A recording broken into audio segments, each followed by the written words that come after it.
Get out of the bar. One late night, my son suddenly kicked me out of the house. He said, "Your wife is in the way, too," and turned his back on me. The two of them had always been cold towards me. After this sudden incident, I wandered around the city at night without any intention. When I arrived at the station, thinking I would spend the night there, my wife was waiting for me. I waited to see if she would do anything more, but what she told me was a shocking fact. I lost my husband 10 years ago, and since then I have been raising my son, Coda, all by myself while working part-time. I have been living alone since he left home to go to university. My son is now 27 years old. Coda was a bit strong-willed, but he was sociable and had many friends, and even when he was a student, he was hardly ever home on weekends. 2 years ago, he married Mio, a woman of the same age, and I had a hunch that they would build a happy family. When I first met her at the introduction, I thought she was a quiet, polite, and wonderful woman. Mia lost her parents in an accident 3 years ago and had no financial resources. It was about 6 months after they got married that they asked to live with them to save money. Seeing them bowing earnestly, saying they wanted to pay the rent and save for the future, I gladly accepted. I wanted to help these two young people, and I thought it would be better to live with family than to be alone in a big house. It didn't take long for me to realize how naive I was. At first, my son and his wife were considerate of me. All three of them had jobs, but when I suggested that we have meals together, they readily accepted. Mia was not very talkative, but she would buy me sweets on her way home from work and would ask me for advice on what to make for dinner, so I thought I would be a good daughter-in-law. However, less than 6 months after we started living together, things started to change little by little. I had planned to make dinner that day, but I was a little tired from work and didn't feel like I could prepare it. Good work. I sent an email to my son and his wife asking them to each buy something to eat for dinner that day, but as soon as Coda got home, he threw his hands on the floor in a bad mood. "Mom, you work part-time. We work full-time, so you should take care of the housework properly." Quote. I was shocked and fell silent at the words he threw at me without even trying to hide his irritation. When he saw this, he threw a towel and immediately went back to his room. There was another day when I happened to pass by a store in the shopping district and bought some cabbage and scallions because they were on sale. It was my wife's day to make dinner, but when she got home from work, she opened the refrigerator and sighed. "Mom, can you please not put things in the vegetable drawer without permission? I'm in charge of managing it." Quote. She glared at me and said coldly, "I'm sorry." I told her I did it because it was cheap, but she ignored me, and Mio didn't talk to me again until I went to bed. She also told me to transfer the salary I earned from my part-time job to Coda's account every month. I was satisfied because he said he would give me what I needed, but in reality, I only received enough cash to cover the bare minimum of food and daily necessities. When I told him I wanted a little more money, he told me I was saving it up for unnecessary old-fashioned words and made me live with him one-sidedly. He even canceled my cell phone without my permission, saying that the Emperor phone was enough. My conversations with my wife gradually decreased, and when I spoke to him, he would respond with a blank expression and we would only talk about the bare minimum. After finishing cleaning up after dinner, I was folding laundry in the living room. My sons were in their rooms, so I had the TV turned down low and was enjoying some quiet time by myself. But suddenly, the door to the living room opened and Coda burst in, yelling, "Get out of the bar. This is our house." Quote. Not understanding what had happened, I instinctively stopped what I was doing, still facing my son, who had a terrified look on his face. "What?" My son suddenly grabbed my arm as I was moving away and dragged me down the hallway. "What are you doing? It hurts." I resisted and said, "Stop," but he wouldn't let go. Then she opened the front door and pushed me outside forcefully. At that moment, Mio appeared from behind Coda and looked at me with an expressionless face. "You're in the way. I've already packed my luggage." Quote. In her hand, she was clutching my travel bag, which she threw at her feet.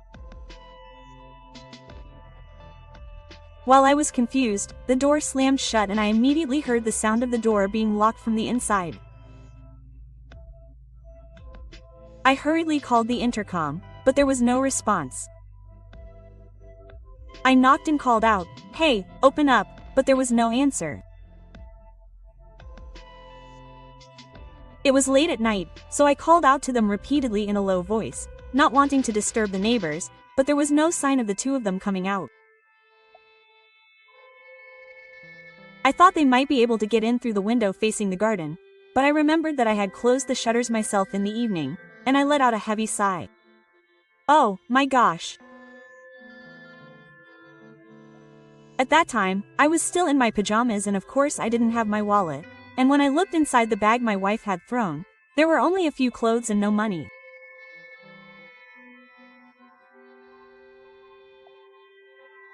I wasn't feeling too bad, but the scorching night wind stung my skin and I couldn't help but cringe. I knew I had to somehow get through the night, so I decided to walk to the station. I sat down on the toilet in front of the station and slumped my shoulders to catch my breath. I had been kicked out of my own home, and with no money or means of contact, I couldn't think of anything to do, and I felt like I was about to burst into tears. At that moment, I felt a presence behind me and heard a quiet voice. "I've been waiting." I turned around in surprise, and there stood Mio. I braced myself for what might happen again, so I hugged Ka tightly and slid out of the chair.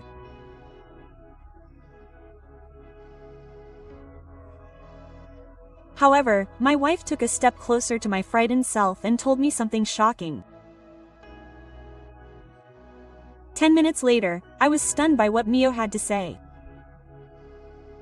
I would never forgive her. I felt a surge of anger well up inside me and bit my lip.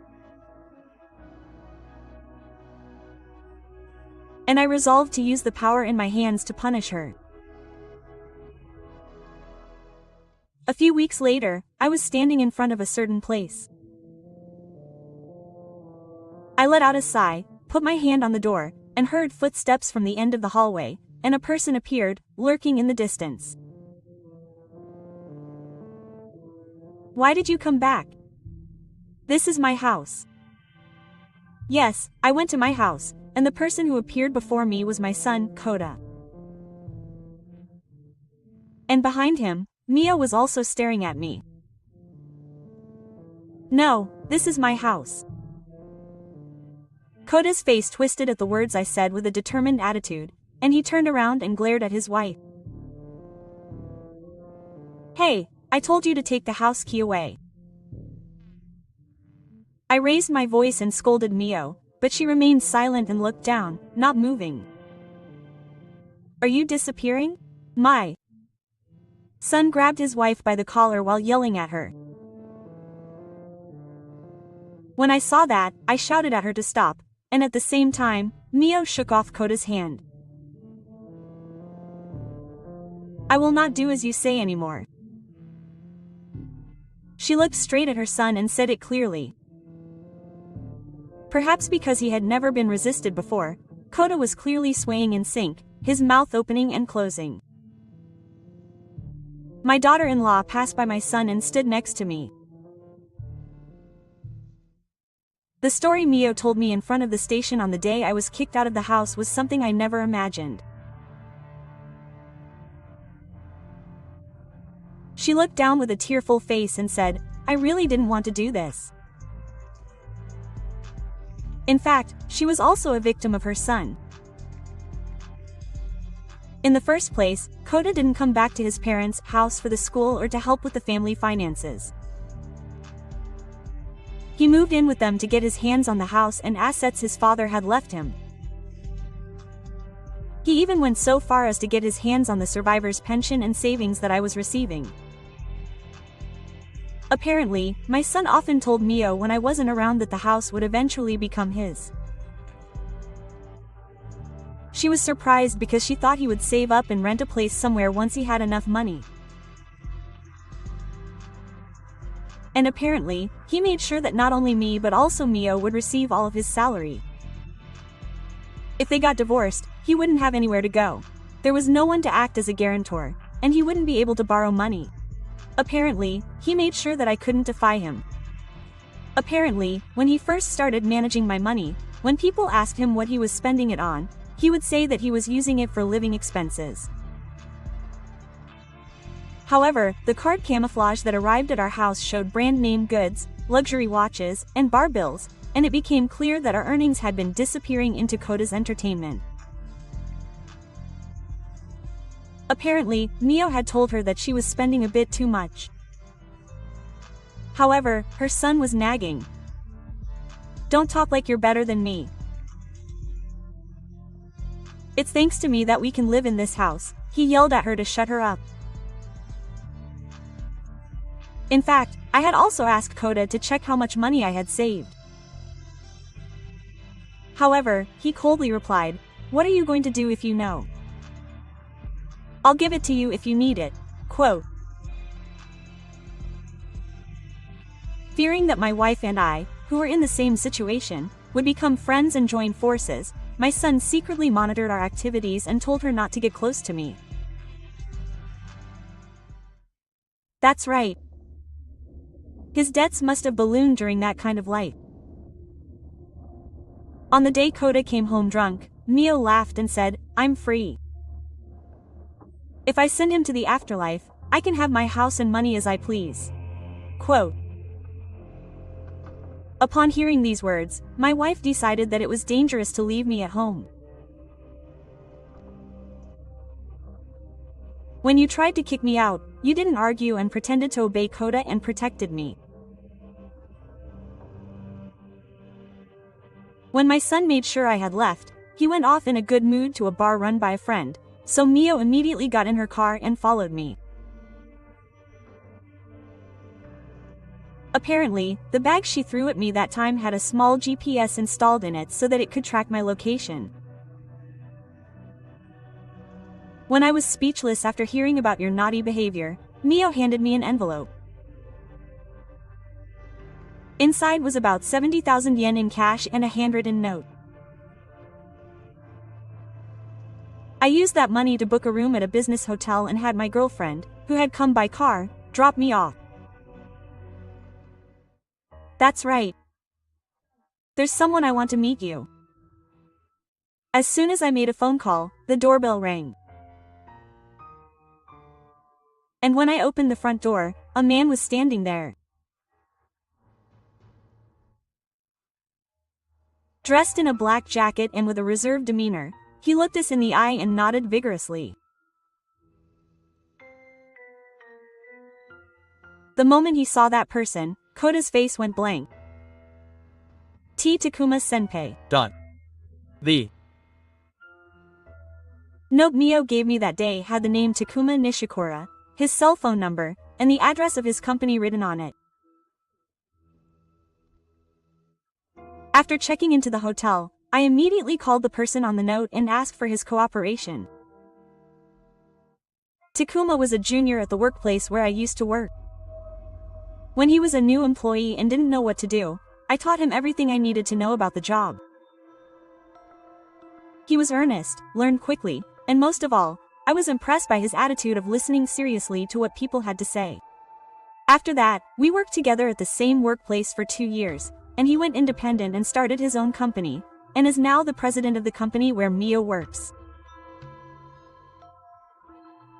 Even more surprisingly, Takuma was also Koda's senior in high school. When I greeted him as his mentor, he remembered me as Koda.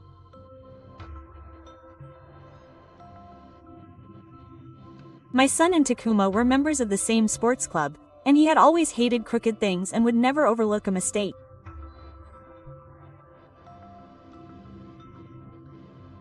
When I was in high school, I saw Koda smoking with a classmate out of curiosity, and he came to my house to apologize for my lack of supervision.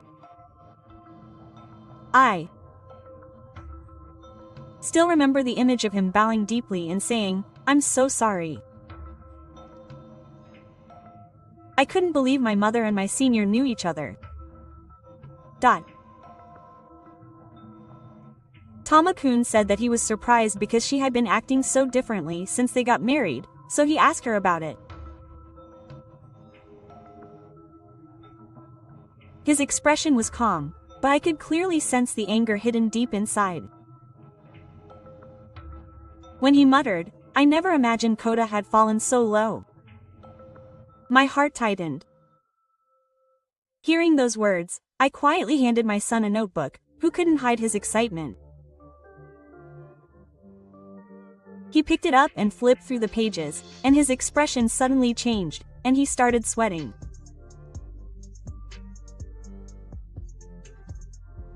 On the day I was kicked out of the house, when we arrived at the hotel, Mio showed me a thick notebook and said, "I've been recording everything Koda has said to me up to that point."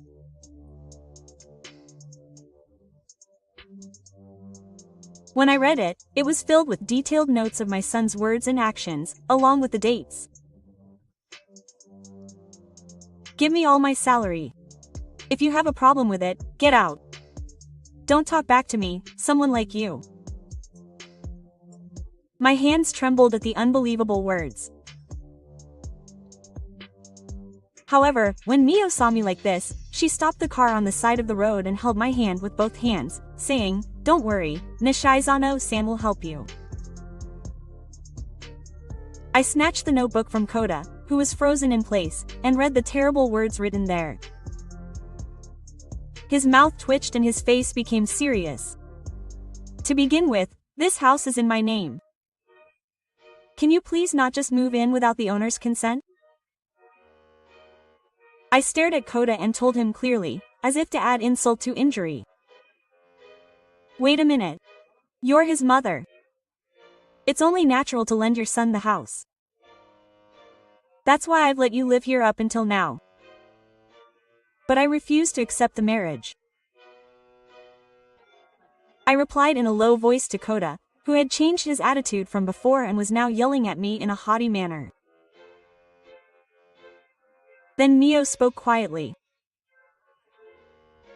"I never want to see your face again. I'm breaking up with you."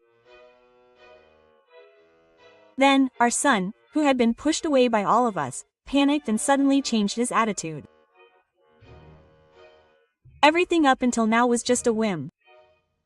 That's right, how about the three of us go to a hot spring sometime? I'll pay for it." "Of course not.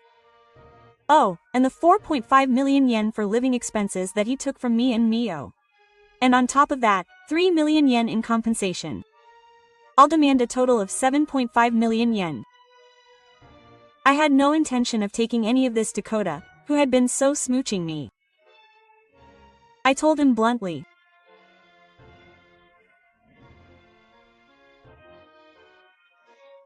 I just silently looked down at Koda, who collapsed and sat down in the middle of the room. After that, my son and his wife were officially divorced. In addition to the 7.5 million yen that I demanded, Kota was also asked to pay 3 million yen in compensation from Mio. Since the compensation for her and me was received by garnishing his salary, he had little money left, and on top of that, he had to repay his debts, so it seems he's living a pretty tough life. Well, since it's his own fault, I guess he should just work hard until he's old enough to be an adult. On the other hand, I asked Mio the other day if she would like to live with me from now on. I was happy because it seemed like I had a daughter. Of course, that's only if she was okay with it. Then she smiled a little shyly and said quietly, "Thank you, Mom." From now on, we plan to support each other and live our lives together.